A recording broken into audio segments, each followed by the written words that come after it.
Hello, I'm Bob Pickel, Chair of the Management Board of Prime Finance, and I welcome to another edition of PRIMEtime 2.0.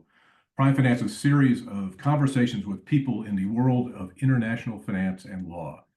PRIMEtime 2.0 follows on from our original PRIMEtime, a series of hour-long presentations during the pandemic about a wide range of topics.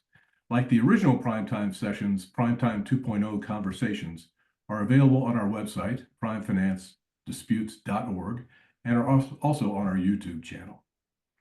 I'm joined today by Ian Cuillerier, who is a partner in White & Case's Global Derivatives Group, also advises on matters in Canada, and he has an extensive knowledge and hands-on experience in derivatives and structured finance. He is also very well known in the regulatory space, having reviewed particularly Dodd-Frank reforms following on from the global financial crisis. He's a prolific writer and speaker, and he's spoken at quite a few of the conferences over the years of the International Swaps and Derivatives Association, which I was the former CEO of. Ian is a good friend. He's a prime finance expert, and I'm delighted to have him here today on PRIMEtime 2.0. Welcome, Ian. Thank you. Thank you for having me. Great to be here. Thank you, Bob. Great. So our topic today is AI, artificial intelligence. Now, that's a huge topic, and it's a very hot topic, of course. Every time I pick up the newspaper, it seems like every other story somehow has an AI angle to it. So we're going to pick off a narrow piece of it, but a very important and relevant piece of it for the prime finance community of experts in international finance and law. We're going to focus today on the one piece of how AI is being used in the legal practice. And Ian and I have had a number of conversations over the past year talking about artificial intelligence in the legal practice, how he's using it. And I wanted to spend some time with him. I thought it'd be very appropriate and of great interest to our PRIMEtime 2.0 community to hear his thoughts on what is a very interesting and important topic for the future. So Ian, maybe in a quick run through, how would you define AI, at least as you use it in your practice? You just give us a quick definition. So, quick definition. AI has been around for a while, but specifically Gen AI, I view as a subset of that broader category where it uses deep learning to identify patterns in data and generate new or similar outputs based on instructions. So we're instructing an algorithm to act on data to produce new and generate new content. Okay. There have been machine learning, there's been deep learning, and AI is a subset of those two, where they can make informed decisions and perhaps simulate human reasoning, but they're really recognizing patterns in data.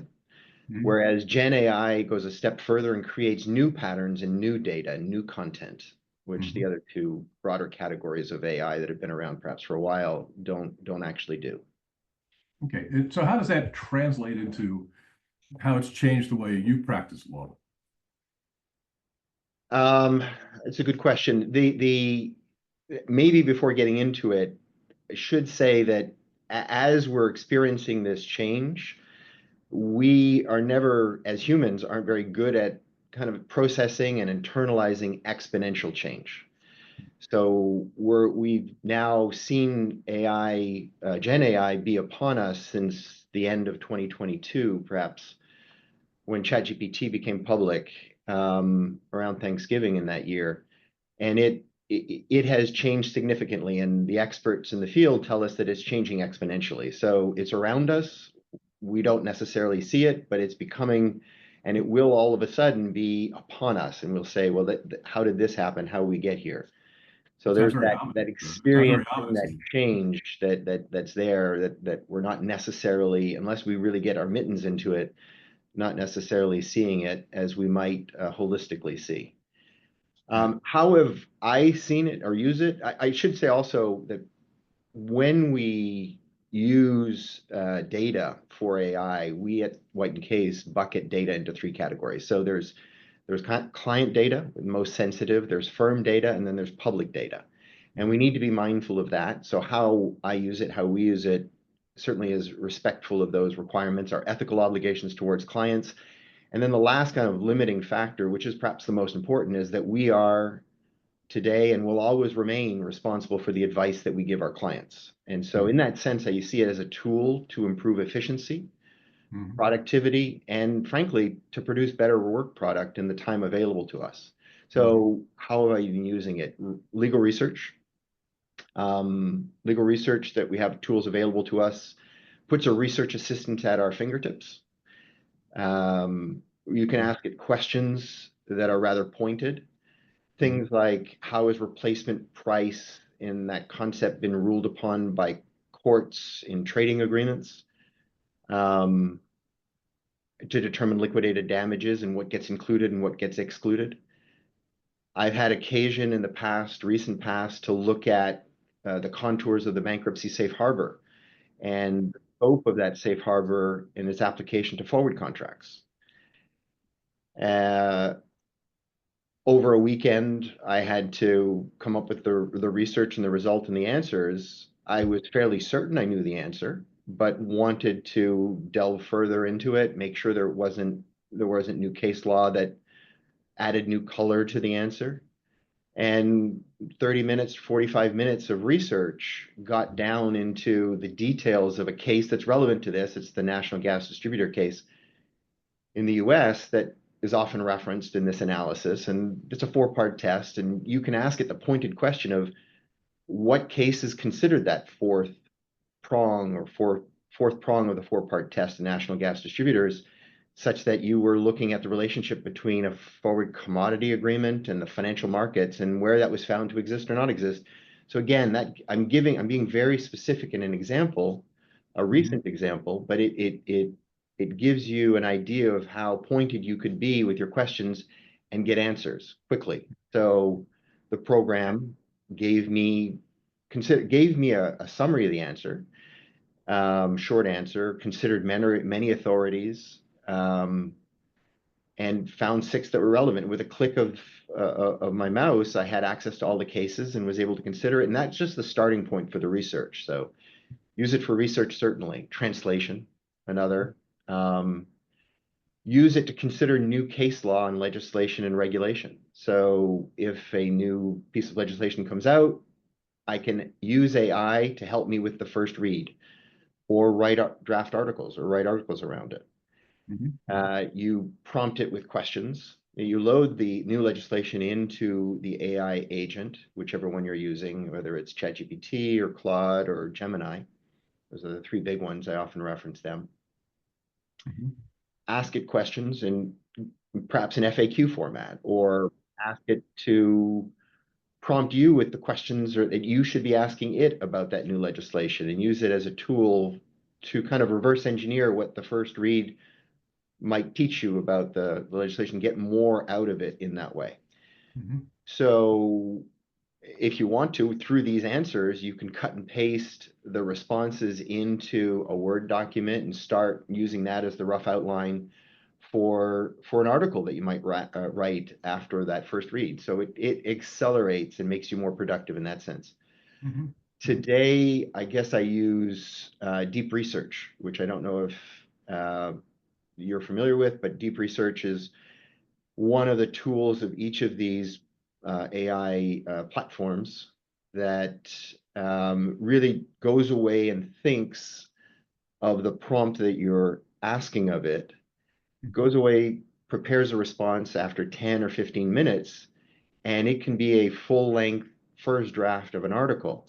You load in the relevant legislation or case law, you enable web research, and then you perhaps load in examples of articles that you've written. So you give it the style, the detail, the content, the structure of what it is that you want. If you know a little bit about what you're thinking of, you can outline what it is you want it to, how you want it to address the response in the article, what topics you want it to focus on. And if you put a little bit of work into the front end of that exercise, you can really get a very good workable first draft. For contract drafting, as long as it's integrated into our workflow, things like Copilot are helpful. You can ask it to augment some clauses, whether it's a specific representation and color some detail around it or a waiver clause. You can get, again, better work product if you spend the time using it. But key for me is getting it integrated into the workflow. Yeah. Those are just So, some examples. so that all sounds very powerful, and it takes a lot of, I guess, familiarity with it, which I know you spent a lot of time to come up to speed on how to use it most effectively. What do you disclose to your clients about your use of AI? In terms of, you mentioned, coming up with the first draft of a contract or an article or whatever. What do you disclose to them? What do you feel they need to know? What do they want to know? So, well, there's a variety of circumstances in working with clients on AI. I would disclose our AI policy, and again, the construct of the buckets, make sure that's understood and operate within those parameters. That's at a very high level. I've had occasion to an appointed review say, oh, by the way, sometimes it's prompted by them saying, oh, this is an interesting draft on this. I might say, oh, it was actually assisted by AI, just freely in conversation. And generally it's, oh, that's interesting, is the response I get, and move on. But there is a mix of clients with different views on AI. I think that clients are always looking to lawyers in private practice to be more productive and to be better at lawyering for them. So they're rather open to the idea. But it's an interesting question because at some level, we don't necessarily disclose that we've used spell checker or precedent banks of provisions or the like. Yeah. I'm not necessarily saying that it's a degree. I recognize it's a change of, not a change in degree, but perhaps a change in kind, where it's all of that on steroids. It's creating new content for us. Yeah. So I don't know that it's necessarily apples to apples, but in a world where the final work product is our own and we've made sure that we're comfortable with everything that we are saying, there are circumstances where disclosure is appropriate, and perhaps because it's just normal and natural. Hmm. But other times, I mean, I don't necessarily go out of my way to necessarily say, oh, this was AI produced or aided or what have you. We also have internal requirements where, for example, if associates are working with AI, managing partner on the file needs to be informed of this. So we're compliant with ethical requirements and the like in the use of AI before any work product leaves the firm. Yeah, I guess clients, as always, I mean, even before the advent of AI, are most interested in knowing that their lawyers are efficient and cost effective. And if this is helping you be both of those things, then I would think they'd be generally receptive, especially if you've disclosed it to them where you've used it. So hopefully that's the case going forward. Have any clients said, no way, I don't want you to go anywhere near that? As I touched on, there is a spectrum, but Yeah. most every one of them show receptiveness or accept that it is a reality, if you will, that it's Yeah. very well likely. So we don't necessarily engage in conversations, but we do have some clients that today don't permit our use of client data, their client data in AI. That's certainly the case, but it's a handful. Yes. And so respecting that, I question whether it's actually going to be permanent. I think it's their decision for a couple of reasons. One, they want to understand and gives them room and space to appreciate how it's going to be used. And then perhaps, frankly, at some level, audit systems to ensure that their data for themselves, might be one thing for us to say that it's fine, but they might themselves want to make sure that it's fine and that they're compliant with it. We are compliant with standards that they may have adopted for the use of their own private data in AI. So there's some dialogue there. So a few have, but on the main, I think that they're open and receptive to it. And frankly, we see RFPs come to us where they're asking about our use of AI and sometimes even directing it. Yeah. Yeah. And so that's a reality. Things like, we want you to use AI in this area, be it litigation or infrastructure or finance of some sort, to achieve efficiencies between now and maybe October. And then we'll have a conversation about how that worked. So they're using us as a test case to actually achieve efficiencies and working with external counsel, which is interesting. I guess, thinking back on when I was practicing law, I mean, you would always the first thing when a deal came in was, can I find a good precedent to work from? And that might be a precedent from a deal previously done by that client, or it might be done by a different client. But it's a good base for starting, and that's very similar to what you, I guess, would start with utilizing AI. Correct. Yeah. Correct. So let's look a little bit into the future. I mean, a couple things, in terms of opportunities you see beyond how you're currently using it, whether there are concerns that you have, even though you're seem to be a very strong proponent of the use of AI, but it's still concerns you might have. And I guess the one last thing is, to the extent you have familiarized yourself with so-called agentic AI as opposed to generative AI, how do you envision that possibly be used in the future of the legal practice? So those are all good questions. In terms of looking ahead, well, I think 2025, generally, where people previous to that, firms previous to now, have been kind of assessing and understanding and getting their minds and developing strategies around the use of technology. Today, we kind of see firms adopting and licensing really with the intent to deploy, and are deploying and have deployed. So the opportunities are things that we're just starting to explore. More efficiency, more productivity. In the examples I gave earlier, they were, if you kind of go back to them, they were more isolated tasks, a translation or a specific clause in a contract or a specific article. And at some level, the interaction is a little clunky. It's not seamless.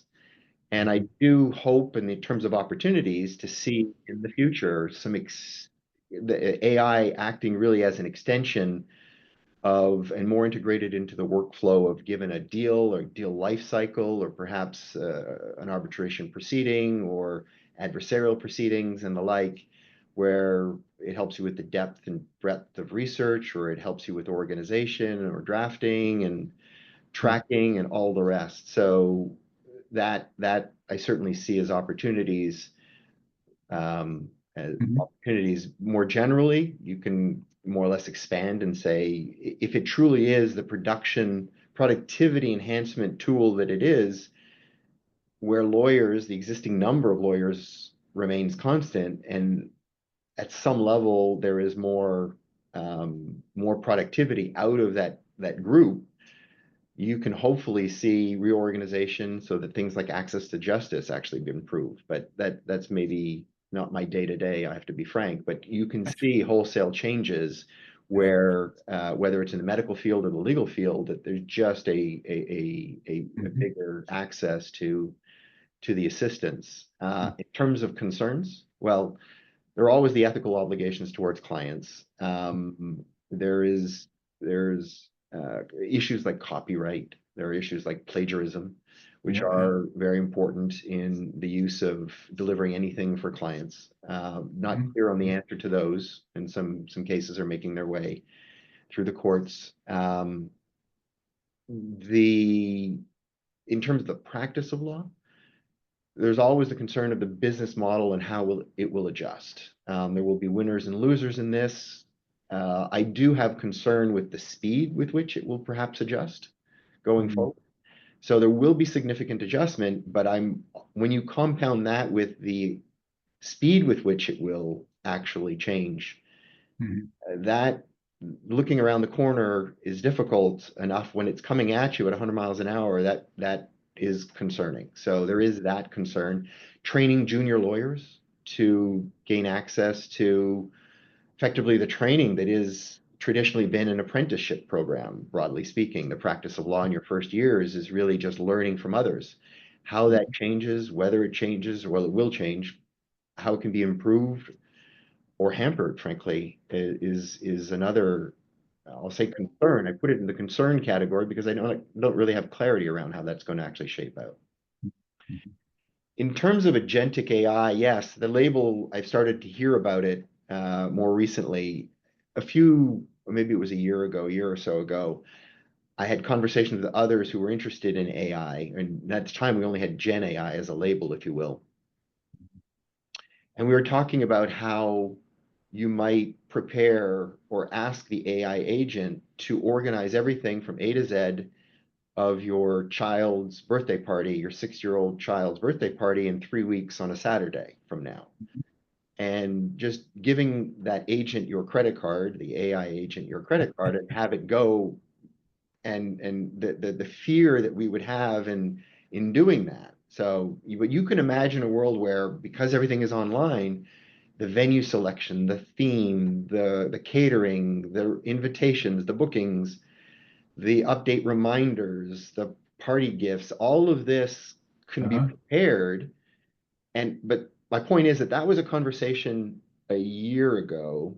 And so I look at agentic AI as kind of an evolution, and maybe of what we had before of Gen AI, a much more powerful model where it's not only able to create new content, but based on context, it has available to it the ability to make decisions, and you've given it the authority to make those decisions. Now, perhaps someone who's closer to the coding of these things and is really steeped in a computer scientist that's very steeped in this generational shift from simple, I'll call it Gen AI, to agentic AI, they might tell me that I'm all wet and that it truly is a difference in kind and not just in degree. Yeah, yeah. I don't have the ability to know it, but I do see it as a much more performing, able Gen AI program and platform. In terms of opportunities, if you think of what I said earlier, of the opportunities of integrating that agentic AI or Gen AI into our workflow to make it less clunky, things around agentic AI actually perhaps provide the solution to that question or that issue. So you're giving it more agency within the workflow that is our day-to-day of deal flow and transaction lifecycle or litigation lifecycle, what have you. They're truly become an assistant in those circumstances. So, yeah. Well, this is all very interesting, Ian. I'm sure that you and I will have conversations over the coming year as these things evolve, and maybe we'll come back a year from now and come back on PRIMEtime 2.0 and see what's changed since then. But I really appreciate your taking the time. We're delighted to have you as an expert, and it's always been good to touch base with you over the years, ever since my time at ISDA and ever since then. So it's great. So thanks for coming. Well, thank you for having me, and it's been fun.